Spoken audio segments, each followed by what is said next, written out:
Imaginez une plante qui garde son parfum secret et ne le révèle qu'une fois morte. C'est toute l'histoire de l'aspérule odorante, une petite fleur qui nous rappelle une chose assez folle. Parfois, la véritable essence des choses, on la découvre qu'à la toute fin. Voilà, tout est dit. C'est ça, son grand paradoxe. On se balade en forêt, on tombe sur ces jolies petites fleurs blanches et rien. Pas d'odeur, ou presque. Mais alors, une fois qu'on l'accueille, qu'on la laisse sécher, là, c'est la révélation. Toute la pièce se remplit d'une odeur incroyable de vanille, de foin fraîchement coupé. C'est cette métamorphose-là qu'on va décortiquer ensemble. Alors pour percer ce mystère, il faut commencer par le commencement. Faisons les présentations. Qui est-elle vraiment, cette fameuse reine des bois? Alors, la voici l'aspérule odorante de son nom scientifique, Gallium odoratum. Et regardez ses surnoms. Petit muguet, reine des bois, ce n'est pas pour rien. Ça nous dit déjà tout sur elle. Elle est discrète, oui, mais c'est bien elle, la reine des sous-bois. Et on en arrive au cœur de son mystère. Quand elle est fraîche, vivante, quasiment aucune odeur. Et puis, une fois sèche, c'est l'explosion de ce parfum si particulier. C'est de la pure chimie en fait. En séchant, la plante libère une molécule bien précise, la coumarine.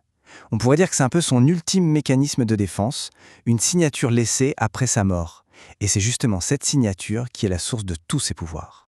Et justement, cette puissance chimique, ça lui a forgé une réputation, une double réputation même. Au fil du temps, elle est devenue à la fois une alliée des médecins et des sorcières. Une plante à deux visages vraiment. Commençons par son côté médecin. En herboristerie, c'est une star pour tout ce qui est apaisement. Elle calme le système nerveux, elle aide à trouver le sommeil, elle diminue l'anxiété. Elle a aussi un effet très doux sur la digestion et la circulation sanguine, le remède classique pour les jambes lourdes par exemple. Bref, c'est sa facette bienveillante, celle qui guérit. Et puis, il y a son autre visage, celui de la sorcière. Dans les vieilles traditions, elle changeait de rôle. Elle devenait un talisman, un porte-bonheur. On la glissait sous l'oreiller pour chasser les cauchemars. On la brûlait, un peu comme de l'encens, pour purifier l'énergie d'un lieu. Et si on la portait sur soi, dans une petite pochette, elle était censée attirer la chance et la paix intérieure. Voilà, on a ces deux mondes, côte à côte. D'un côté, le remède qui s'occupe du corps. Il calme les nerfs, facilite la digestion. De l'autre, le charme qui protège l'esprit. C'est incroyable, non? La même plante, la même racine, qui sert à la fois la science de l'herboriste et, disons, la magie de l'enchanteur.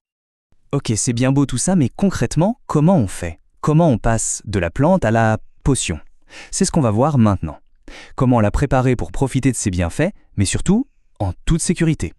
Alors, tout part de la forêt, bien sûr. La première règle, c'est de la cueillir au bon moment, au printemps, en mai ou juin, pile quand elle est en fleurs. Et puis arrive l'étape la plus importante, l'étape cruciale, le séchage. C'est ce processus qui va littéralement réveiller son parfum et activer toutes ses propriétés. Une fois qu'elle est bien sèche, il y a en gros 3 manières de l'utiliser.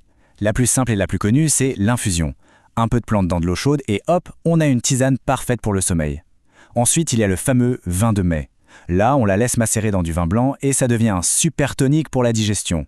Et enfin, on peut la faire macérer dans de l'huile. Ça, c'est pour un usage sur la peau, pour calmer les irritations. Chaque méthode a vraiment son but.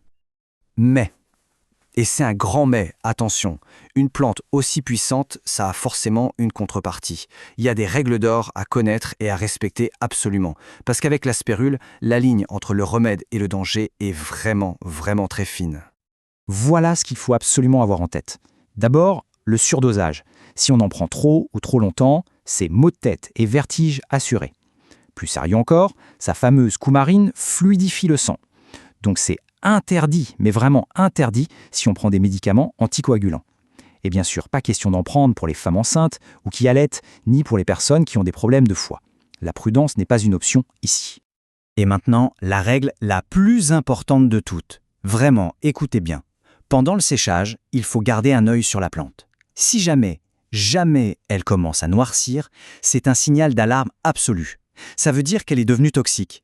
Pas un peu toxique, non, dangereusement toxique, au point de pouvoir causer des hémorragies. Donc si on voit la moindre trace noire, il n'y a pas à réfléchir, on jette tout. Tout de suite. Bon, alors, au final, que dire? Après ce petit tour d'horizon, qu'est-ce qu'on retient de cette plante si complexe? Ce qu'il faut retenir, je crois, c'est d'abord sa dualité. C'est une guérisseuse, mais c'est aussi une herbe magique. On retient ses bienfaits, bien sûr, pour mieux dormir, pour être moins anxieux, mais par-dessus tout, on doit se souvenir que sa puissance demande un respect immense. et que le séchage, ce moment de transformation totale, c'est la clé qui ouvre soit la porte du bienfait, soit celle du poison. Alors au fond, guérisseuse ou danger? Et si la vraie leçon de la spirule, ce n'était ni l'un ni l'autre? Si elle était là pour nous apprendre autre chose, que le vrai pouvoir, en fait, il ne se trouve jamais dans les extrêmes, mais toujours dans l'équilibre. Un équilibre très fragile entre ce qu'on sait, le respect qu'on a et la prudence qu'on applique. La question reste ouverte.